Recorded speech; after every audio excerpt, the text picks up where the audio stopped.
আসসালামু আলাইকুম everyone and welcome to TNT-Lessons। আশা করি তোমরা সবাই ভালো আছো এবং সুস্থ আছো। আগের ভিডিওতে আমরা দেখার চেষ্টা করেছিলাম বিভিন্ন লোডিং কন্ডিশনের জন্য আমাদের যে সেই জিনিসগুলোকে কীভাবে কনভার্ট করতে হয় বা একটা কলাম থেকে বিমে সেটা কীভাবে আমাদের লোডটাকে ট্রান্সফার করতে হয়। এবং আজকে আমরা দেখার চেষ্টা করবো একটি এক্সাম্পল, সেটা হচ্ছে AFD Sfd and Bmd architecture. So এই এক্সাম্পলটা আসলে একটা এক্সাম্পল করলেই হয় আর্কের জন্য, কারণ যদি তোমরা ফ্রেমটা ভালোভাবে করো, ফ্রেম আর আর্কের ভিতরে খুব বেশি ডিফারেন্স নেই। জাস্ট ডিফারেন্স হচ্ছে আর্কের যে মাথাটা আছে, হেডটা আছে, হেডটাতে লোড কনভার্সনটা। সো এটা যদি তোমরা বুঝে যাও, সো বাকি আর কোনো কিছুতে কোনো প্রবলেম হওয়ার কথা না। এবং পরীক্ষার হলে কখনোই তোমাদেরকে পুরা সবগুলো আল্লাহর নাম নিয়ে সবগুলো ডায়াগ্রাম ড্র করতে বলবে না, যে কোনো দুইটা হয়তো ড্র করতে বলবে। তো সেভাবেই তোমরা আগানোর চেষ্টা করবে। বাট আমি এই ভিডিওতে তোমাদেরকে প্রত্যেকটা ডায়াগ্রাম ড্র করে দেখানোর চেষ্টা করবো। তো চলো আর দেরি না করে শুরু করা যাক। সো এই যে এখানে সবার ফার্স্টে যে ঝামেলাটা আছে সেটা হচ্ছে এটা একটা কি, এটা একটা ডিটারমিনেন্ট স্ট্রাকচার অবশ্যই, বাট এইখানে একটা কি আছে, হিঞ্জ আছে, এখানে একটা হিঞ্জ আছে। টোটাল হিঞ্জ কয়টা রিয়াকশন হলো? 2 + 2 = 4। আমার হাতে বেসিক ইকুয়েশন আছে 3টা, আর এখানে একটা ইন্টারনাল হিঞ্জ বলা আছে। সো ওইভাবে করে 4টে ইকুয়েশন বলা আছে। সো আমি বুঝতেই পারছি যে আমি একবারে এখান থেকে আমি আমার যে ভ্যালুগুলো সেটা বের করতে পারবো না। সো দ্যাটস ওয়াই কী করতে হবে, আমাকে এই হিঞ্জটাকেও ইউজ করতে হবে। তো সবার ফার্স্ট একটা কাজ করি, আমি তার রিয়াকশনগুলো বের করার চেষ্টা করি। নর্মালি কোনো ভিডিওতে রিয়াকশনগুলো বের করে দেখাইনি আমি, বাট এই ভিডিওতে আসলে রিয়াকশন বের করাটা একটু ইম্পর্টেন্ট, তাই দেখাচ্ছি। সো দেখো কি, এটা এ পয়েন্ট, এটা বি। একটা এ পয়েন্টে মোমেন্ট নিয়ে নিই, আমি ক্লকওয়াইজটা কী বলছি, 0 বলে নিচ্ছি। তাহলে কি হচ্ছে ব্যাপারটা, তাহলে ব্যাপারটা যেটা হচ্ছে এখানে কি পাচ্ছি, এই যে ডিস্টেন্সগুলো এখানে। সো ডিস্টেন্সগুলো আসলে আমি বলে দিচ্ছি, এখানে ডিস্টেন্সগুলো দেখো, এতটুকু ডিস্টেন্সকে বলছে 3 মিটার, আর এতটুকু হচ্ছে 5 মিটার। আর এখানে টোটাল যে অর্ধেককে 4 মিটার, আর এই অর্ধেককে 4 মিটার, তাই তো। তাহলে এখানে আমার যে ভ্যালুগুলো আছে, উপরে কি আছে, একটা ইউডিএলও আছে। ইউডিএলের যে লোডটা সেটাকে আমি বলে দিলাম, যাও, সেটা হচ্ছে 12 কিলোনিউটন পার মিটার। তাহলে টোটাল ফোর্স কত হচ্ছে, 12 × 8, দ্যাট মিনস এখানে আছে তোমার 96 কিলোনিউটন ফোর্স। তাহলে এখন 96 কিলোনিউটন কী আসবে, ক্লকওয়াইজভাবে আসবে। তাহলে 96 × কী হবে, 4 হবে। আর এইখানে কি আছে, এইখানে আছে তোমার হচ্ছে আর কে বাকি আছে, আর কোনো ফোর্স আছে, আর কোনো জায়গায় ফোর্স নেই, জাস্ট ফোর্স আছে ই পয়েন্টে। সো ই ওয়াইটাকে তুমি আপওয়ার্ড ধরে নিতে পারো, minus e of y into কত হচ্ছে 8 = 0। বা এখান থেকে তুমি বলতে পারো আমার ই অফ ওয়াই = ভ্যালু কত হচ্ছে 48 অ্যান্ড আপওয়ার্ড। তাহলে এখন যদি সামেশন এফ অফ ওয়াই করো, তাহলে ই অফ ওয়াই থেকে তুমি ই অফ ওয়াই পেয়ে যাবে 48 and it will be also upward, a y = 48। So এটা তো বের হয়ে গেল। এরপর কি কাজ, এরপর দেখো এক্সের, এরপর যে এখানে কি আছে, এ এক্স আছে এবং এক্স আছে, সেগুলোকে তুমি এখান থেকে বের করতে পারছো? মোটেই পারছো না।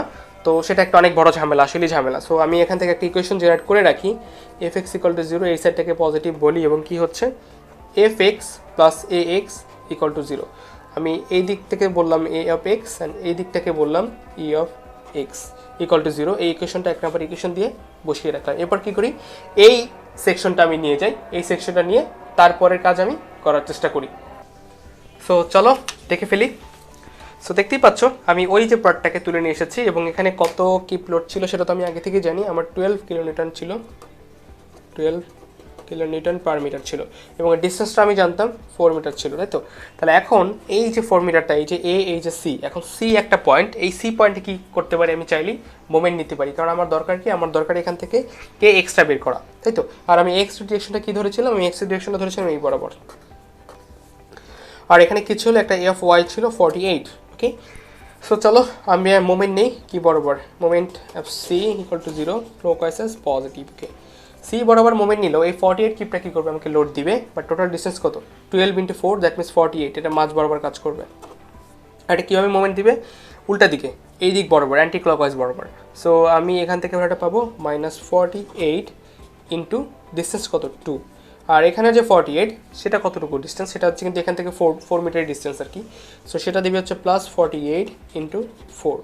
আর কে বাকি আছে আমার এখানে, আর বাকি আছে a of x. A of এক্সটা কীভাবে দিবে, মাইনাস দিবে। এ অফ এক্স অ্যান্ড ডিস্টেন্সটা কত টোটাল আমি আগেই জানি, 5 and 3 ছিল, 5 and 3 মিলে 8 = 0। সো এখান থেকে এ অফ এক্সের ভ্যালু পেয়ে যাচ্ছ 12 কিপ অ্যান্ড দিস সাইড। তাহলে ই অফ এক্সের ভ্যালু, আগে a of x + e of x = 0 ছিল, তাহলে ই অফ এক্সও কত পাবে 12 কিপ, আর সেটা ডিরেকশনটা কি এই বরাবর।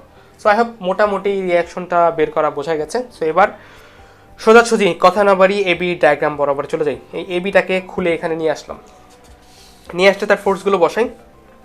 এই বরাবর কত কত যাচ্ছে দেখো 48 আর যাচ্ছে কত 12, তাহলে এই বরাবর যাচ্ছে হলো আমার 48 আর এই বরাবর যাচ্ছে আমার 12, তাহলে এটাকে উল্টে দাও এবার। চলে আসো, দেখো 48 এখানে এক্সিয়াল ফোর্স ডায়াগ্রাম, তো 48টা আমার এক্সিয়াল ফোর্স হিসেবে কাজ করছে এবং সেটা কি ফোর্সের ভিতরে ঢুকেছে, তার মানে সেটা কী হবে, অবশ্যই নেগেটিভ হবে, দেন -48। তাহলে এই বরাবর নেগেটিভের জন্য কী হতে হয়, এরকম এইরকম, তাহলে এই পাশটার ডিরেকশনটা কী হবে, এরকম এরকম 48 হবে। দেন কি হচ্ছে, দেন শেয়ার ফোর্স নিচে থেকে কত যাচ্ছে 12 কিপ, তার মানে কত, সেটা নেগেটিভ, শেয়ার ফোর্স ডায়াগ্রাম -12। তাহলে নেগেটিভ এই পুরো লাইনে কি আর কোনো ফোর্স আছে, আর কোনো ফোর্স নেই, তাহলে পুরো লাইন যদি কী হবে সেটা 12 -12 হবে। ওকে, তাহলে নেগেটিভ হওয়ার জন্য আমার সাইন কনভেনশনটা কীরকম হতে হয়, এইভাবে আর এইভাবে। সো রাইট সাইডটা হতে হবে আপওয়ার্ড, তার মানে এখানে নেগেটিভের জন্য রাইট সাইডটা পাবো আমি আপওয়ার্ড। তারপরে আসলে বেন্ডিং মোমেন্ট, এই যে বেন্ডিং মোমেন্ট ডায়াগ্রামে ড্র করব, এই যে এই পয়েন্টটা, এই পয়েন্টের মোমেন্টের ভ্যালু কত, এই পয়েন্টের মোমেন্ট ভ্যালু হচ্ছে গোল্লা, আই মিন জিরো হচ্ছে আমার মোমেন্টের ভ্যালু, কারণ এটাকে একটা হিঞ্জ সাপোর্ট। সো 0, তারপরে যে ভ্যালু সেটা কীভাবে আসবে, সেটা হবে তার শেয়ার ফোর্সের সামেশন করে। টোটাল ডিস্টেন্স আমি জানতাম 5, এটা 5 × 12 কত হচ্ছে 60, তার মানে এখানেও তার ভ্যালুটা হচ্ছে কত, -60। আর এটা যদি একটা রেক্ট্যাঙ্গুলার সেকশন, সো এটা শেয়ার ফোর্সটা ড্র করার জন্য আমাকে কী করতে হবে, একটা ইনক্লাইন্ড লাইন হবে এখানে, আই মিন বেন্ডিং মোডে ড্র করা একটা ইনক্লাইন্ড লাইন, এবং সেটা কী হবে, নেগেটিভ। আর সাইন কনভেনশন অনুযায়ী আমরা জানি নেগেটিভ কখন হয়, এইরকম হলে, অর্থাৎ হগিং হলে, তাহলে রাইট সাইডটা কী হতে হয়, ক্লকওয়াইজ, তার মানে এখানে রাইট সাইডটা কীভাবে আছে, ক্লকওয়াইজ 60। আশা করি এই ডায়াগ্রামটা একদম পানির মতো ক্লিয়ার। তারপরে আসো তার ফোর্স কনভার্সন। ওকে, সো এখন এটাকে কি করতে হবে, এই ফোর্সগুলো এখন আমার এই যে ইনক্লাইন যে মেম্বারটা বিসিটা আছে, বিসির জন্য কী হবে, উল্টে যাবে, তাই না, উল্টে যাবে। তো এটাকে একটু সোজা করে ধরি, সোজা করে ধরে দেখতে পাচ্ছি কি এই 48 যাচ্ছে নিচের দিকে, তার মানে কি এই 48 যাবে এখানে উপরের দিকে। তারপরে কি হচ্ছে বলো তো, তারপরে যেটা হচ্ছে এইখান বরাবর, এই যে এই দিক বরাবর যাচ্ছে হলো 12, এই দিক বরাবর, তাহলে এটার জন্য কী হবে, এই দিক বরাবর যাবে 12। তাহলে এখন এটার ভ্যালুটা বের করার চেষ্টা করি, কারণ আমার এখানে ইনক্লাইন বরাবর যে মেম্বারটা আছে সেটার ভ্যালুটা আমাকে কী করতে হবে, বের করার চেষ্টা করতে হবে, রাইট। তাহলে ইনক্লাইন বরাবর বের করার চেষ্টা করলে কি, আমি এইটাকে বললাম আমার এক্স প্রাইম, এইটাকে বললাম আমি আমার ওয়াই প্রাইম। তাহলে এখানে এক্স প্রাইম আর ওয়াই প্রাইম তো বুঝলাম, এক্স প্রাইম আর ওয়াই প্রাইম, আমার এই দিক বরাবর ছিল 12, সো দ্যাটস ওয়াই 12টা ছিল এইখানে, দেখো আবার একটু তোমাদেরকে দেখিয়ে দিচ্ছি, 12টা ছিল আমার এখানে কি এই দিক বরাবর, বাট এইখানে সাইন উল্টে যাবে, তার মানে এই দিক বরাবর হয়েছে। 48টা ছিল নিচের দিকে, এখানে 48টা কি উপরের দিকে, আর সেটাকে x prime and y prime দিয়ে ডিনোট করেছি। এখন এক্স প্রাইম ইকুয়াল টু কী হচ্ছে, এটার স্লোপটা কত বলো, স্লোপটা তো এখান থেকে দেখতে পাচ্ছ, এই যে বডিটার স্লোপটা কত, বডিটার স্লোপটা বের করার জন্য তুমি তার ফার্স্ট ডায়াগ্রামটা একটু দেখতে পারো, যে এখানে কত হয়, এখানে হচ্ছে 3, আর এই যে এই বেস কত 4, 3 4, আর এটা কি হবে 5 হবে, রাইট। তাহলে এখানে কি বলছি, এটা হচ্ছে আমার 3 and 4, আর এটা কি হবে 3 এখানে 4 এখানে। তাহলে এক্স প্রাইমের জন্য কি হচ্ছে, এক্স প্রাইম এর ভ্যালুটা কত, এই ফার্স্টের ভ্যালু নাও 12, এর দুইটা উপাংশ আছে, একটা রাইট সাইডে আর একটা উপরের দিকে, 12 ইন্টু কত উপাংশ কত হবে 4/5 প্লাস 48 ইন্টু কত হবে বলো তো 3/5, ক্যালকুলেট করলে পাবে 38.4। দেন আসো ওয়াই প্রাইম করলে কত হবে, সাইন কনভেনশনটা উল্টে যাবে 12। দেখো এই যে ওয়াইয়ের দুটো উপাংশ, এই দিক বরাবর যাচ্ছে ফোর্সটা, এর দুটো উপাংশ, একটা এই দিকে একটা এই দিকে, বাট এই 12 কি আছে রাইট সাইডের দিকে, তার মানে এটা কি উল্টা যাচ্ছে নেগেটিভ। দেন 12 ইন্টু কী হবে 3/5 প্লাস 48 ইন্টু কী হবে 4/5, তাহলে কত হচ্ছে ভ্যালুটা 31.2। ওকে, সো আমার যে রিকোয়ার্ড ভ্যালুগুলো সেগুলো আমি পেয়ে গেছি। কত কত পেলাম আমি, সেটা পেলাম একটা 38.2, অর্থাৎ আমি যেভাবে ধরেছি ওভাবেই আসছে পজিটিভ সবগুলো, 38.4 অ্যান্ড 31.2, এবং ওয়াই এর বরাবর এই বরাবর যেটা সেটা হচ্ছে 31.2। এবং এখানে মোমেন্টটার একটু চিন্তা করতে হবে, কারণ মোমেন্টটা এই দেখো এই বরাবর তুমি আগের ডায়াগ্রামে তুমি মোমেন্টটা পেয়েছিলে কি এইখানে একটা ক্লকওয়াইজ 60 পেয়েছিলে, তার মানে তোমার যে ইনক্লাইন মেম্বার সেটা কি হবে একটা অ্যান্টি ক্লকওয়াইজ 60 হয়ে যাবে, সো এখানে একটা অ্যান্টি ক্লকওয়াইজ 60 মোমেন্ট পাবে। তো চলো এবার রেস্ট ডায়াগ্রামটা ড্র করা যাক। ড্র করার জন্য কী করতে হবে তোমাকে ফার্স্টে, যেটা করতে হবে সেটা হচ্ছে তোমাকে ফার্স্টে এক্সিয়াল ফোর্স ডায়াগ্রাম ড্র করবা। এই বরাবর দেখো 38.4 আছে, তাহলে এই বরাবর যদি তোমার 38.4 থাকে তাহলে তোমার পুরো লাইন জুড়ে কি তোমার 38.4 নাকি আর অন্য কোনো ফোর্স আছে বলো তো? হ্যাঁ এখানেই তো তোমার খেলাটা চলে আসে যে এই বরাবর কিন্তু শুধু 38.4 না, এই যে আমি এই বাহুটা নিলাম, এই পুরো বাহু জুড়ে কিন্তু এই ফোর্সটা তোমার বর্তমান আছে। এই যে এখানে আমি যখন অর্ধেক বাহুটা নিয়েছিলাম তখন এখানে টোটাল লোড কত কাজ করেছিল, একদম ডাউনওয়ার্ড বরাবর 48। তার মানে আমি বলতে পারি আমার এই যে বরাবর এই বাহুতে কত ফোর্স কাজ করছে, 48, তাই না?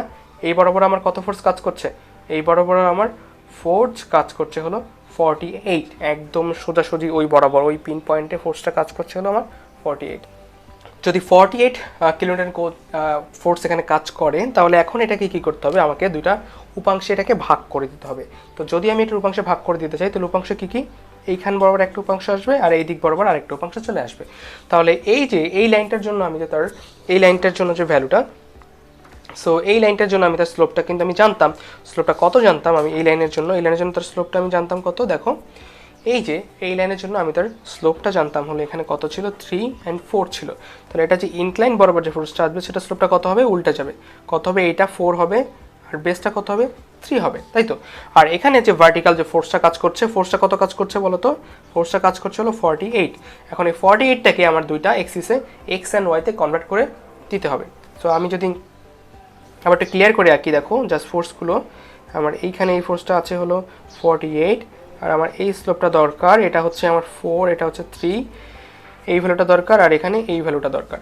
তাহলে দেখো এটা কি ওয়াই অ্যাক্সিস বরাবর না, এই ফোর্সটা নর্মালি ওয়াই অ্যাক্সিস বরাবর আছে। তো অ্যাগেইন তুমি যখন সেটাকে কি করবে, তুমি যখন সেটাকে ইনক্লাইন্ড অ্যাক্সিস বরাবর নিবে তখনও সেটা ওয়াই অ্যাক্সিস বরাবরই থাকবে, কারণ তুমি এই অ্যাক্সিসটাকে বলবে ওয়াই প্রাইম অ্যান্ড এই অ্যাক্সিসটা বলবে x prime. So that's why তোমার এখান থেকে তুমি যদি এক্স প্রাইমের ভ্যালুটা বের করতে চাও, এক্স প্রাইম ইকুয়াল টু কত হবে, 48 ইন্টু 3 ডিভাইড বাই 5 বা 28.8। ভ্যালুটা কত পাচ্ছ তুমি এখানে, 28.8 পাচ্ছ। অ্যাকর্ডিংলি তুমি যখন এবার তার ওয়াই প্রাইমের ভ্যালুটা বের করতে যাবে, 48 ইন্টু কী হবে, 4/5 বা সেটা হবে তোমার 38.4। তাহলে কি দেখলে এটার মিডল পয়েন্টগুলোতে ফোর্স কাজ করতেছে এভাবে 38.4 অ্যান্ড কত 28.8, যেহেতু ডিরেকশনটা এভাবে আছে। এবার আসো তার এফডি ডায়াগ্রামটা ড্র করি। এখন দেখো এখানে আছে 38.4 আর এখানে আছে 28.8। এখন পুরো ডায়াগ্রামটা কি ছিল, পুরো ডায়াগ্রামটা ছিল একটা কি এএফডি ডায়াগ্রাম, তাই না? আই মিন পুরো ডায়াগ্রামটা আমরা এফডি ডায়াগ্রাম ড্র করছি, বাট সেটা কি ছিল একটা রেক্ট্যাঙ্গুলার ফোর্সের জন্য, কারণ এটা একটা ইউডিএল। এখন ইউডিএল ক্ষেত্রে কি হয়, ইউডিএল ক্ষেত্রে আমরা জানি যে আমাদের সব ফোর্সটা লাস্ট পয়েন্টে ধরতে হয়, ম্যাক্সিমাম যে ফোর্সটা আস্তে আস্তে বাড়তে বাড়তে লাস্ট পয়েন্টে গিয়ে তার ম্যাক্সিমাম হয়। তারপরে 28.8টা সেটা ম্যাক্সিমাম হবে কোথায়, এই লাস্ট পয়েন্টে এসে। তারপরে এখানে দেখো 38.8 যাচ্ছে এই দিকে এবং সেটা কি এই সাইডে ভিতরের দিকে যাচ্ছে, তার মানে ভিতর দিকে গেলে কম্প্রেশন আর এটা বাইরের দিকে যাওয়ার চেষ্টা করছে। 38.4 থেকে 28.8 বিয়োগ হবে, তার মানে আমার এই পয়েন্টে কাজ করবে নেগেটিভ 38.4 অ্যান্ড 28.8 লাস্ট পয়েন্টে গিয়ে আমি বিয়োগ দিব। সো লাস্ট পয়েন্টে গিয়ে যদি আমি বিয়োগ দেই তখন আমি তার ভ্যালুটা পাবো কত, 9.6। তখন তার ভ্যালুটা থাকবে, রিমেনিং থাকবে নেগেটিভ 9.6। তাহলে এভাবে এখান থেকে আমি ডায়াগ্রামটা মিলিয়ে দিতে পারি। ওকে, পুরো জায়গাটা নেগেটিভ, এখানে ভ্যালুটা হচ্ছে কত, নেগেটিভ 9.6। আর নেগেটিভ হতে লিখে তার এই পাশের ডিরেকশনটা কীরকম হতে হয়, এইরকম হতে হয়, তাই তো? এবং পুরোটা কি একটা স্ট্রেট লাইন, আই মিন একটা ইনক্লাইন্ড লাইনে যাবে। তারপর আসলে তার শেয়ার ফোর্স এখানে কত হচ্ছে 31.2 আপওয়ার্ড, তার মানে পজিটিভ 38. আর এখানে ডাউনওয়ার্ড কত আছে 38.4, এটা কাজ করবে কোথায়, লাস্ট পয়েন্টে। তাহলে লাস্ট পয়েন্টে যদি কাজ করে আমার এই যে 31.2 আর 38.4, তাহলে লাস্ট এটা রিমেনিং কত থাকবে, আমার রিমেনিং থাকবে 7.2 এবং 7.2 কোন দিকে, নেগেটিভে, 7.2 নেগেটিভ। তার মানে কি হচ্ছে আমার ফোর্সটা এভাবে করে যাচ্ছে। ওকে, এখানে আমার ভ্যালুটা হচ্ছে 31.2 আর এখানে হচ্ছে নেগেটিভ 7.2। আচ্ছা, যদি নেগেটিভ হতে হয় তাহলে তার ডিরেকশনটা কীরকম হয় আমরা জানি, তার ডিরেকশনটা এই পাশে হবে, আপওয়ার্ড ডিরেকশন। ওকে, শেড ফোর্সের জন্য। এবার আসো তার bending moment diagram. So bending moment diagram আমি এখানে আগেই একটা কি ক্লকওয়াইজ অ্যান্টি ক্লকওয়াইজ 60 পেয়েছি। তো সাইন কনভেনশন অনুযায়ী কি জানি, this is and this is. So এটা কি হবে, নেগেটিভ 60। সো আমার ডায়াগ্রামটা শুরু হবে কোথা থেকে, নেগেটিভ 60 থেকে। বাট এখানে একটা কথা আছে, কি কথা ভাই, সেটা হচ্ছে এরপরে তো আমার কি শেয়ার ফোর্সের ডায়াগ্রামটা সামেশন করে তার ভ্যালুটা বের করতে হবে। বাট আমি কি তার এই ডিস্টেন্সটা জানি, জানি না। তাহলে সেটা কি সিমিলার ট্রায়াঙ্গেল কনসেপ্ট থেকে আমাকে বের করে নিয়ে আসতে হবে। So 31.2 divide by x equal to কত হচ্ছে, এই ইনক্লাইন্টের ভ্যালুটা কত বলতে পারি আমি, আমার ইনক্লাইন্টের ভ্যালুটা ছিল 3 and 4, যদি হয় 3, 4 তাহলে এটা ছিল 5, তার মানে নিচে হচ্ছে 5 - 6 আর উপরে হচ্ছে 7.2।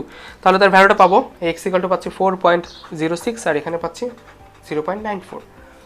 আর এখানে মাঝ বরাবর মোমেন্ট ম্যাক্সিমাম হবে সেটা আমি জানি। তাহলে কত হচ্ছে -60, আর এরপরে কি হাফ ইন্টু ভূমিগুণ উচ্চতা, হাফ ইন্টু ভূমিগুণ উচ্চতা করে দেখো তুমি তার কত পাবে ভ্যালু। -60-র সাথে তুমি কি করবে, হাফ ইন্টু ভূমি কত তোমার এখানে 4.06 আর উচ্চতা কত 31.2, তুমি তার ভ্যালুটা পেয়ে যাবে সামথিং অ্যারাউন্ড 3.34 আর কি। সো বলতে পারো 3.34। অ্যান্ড দেন দ্য রেস্ট পোর্শনের জন্য তুমি তার ভ্যালুটা পাবে, যেটা পাবে হচ্ছে 94 ইন্টু 7.2। ওকে, সো এর পরের যে পার্টটা আছে সেটা যদি তুমি খেয়াল করার চেষ্টা করো, সো এর পরের পার্টের ক্ষেত্রে কী হবে, মাইনাস হাফ ইন্টু ভূমিগুণ উচ্চতা, এবং সেটা যদি যোগ করো ফাইনালি লাস্টে দেখবে তুমি ভ্যালুটা পেয়ে যাচ্ছ 0। এবার আসলে ডায়াগ্রামগুলো কীভাবে হবে, সো এইটা দেখো কি আছে, এক্স অ্যাক্সিসের পজিটিভ সাইডে আছে ট্রায়াঙ্গেলটা, এবং এর ওয়াই অ্যাক্সিসের ভ্যালুটা কী হচ্ছে আস্তে আস্তে কমতেছে, তার মানে ইনক্রিজিং ডিক্রিজিং। আর ইনক্রিজিং ডিক্রিজিং ডায়াগ্রাম কী হবে সেটা তো আমরা জানি এভাবে।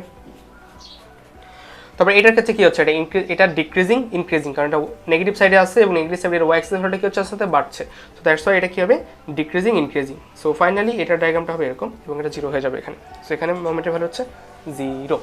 সো এটা ছিল আমাদের ফার্স্টের দুটো ডায়াগ্রাম। আমরা নেক্সট ভিডিওতে আর বাকি যে দুটো ডায়াগ্রাম আছে সেটা দেখার চেষ্টা করবো। তো সবাই ভালো থেকো, সুস্থ থেকো, ধন্যবাদ সবাইকে, আসসালামু আলাইকুম।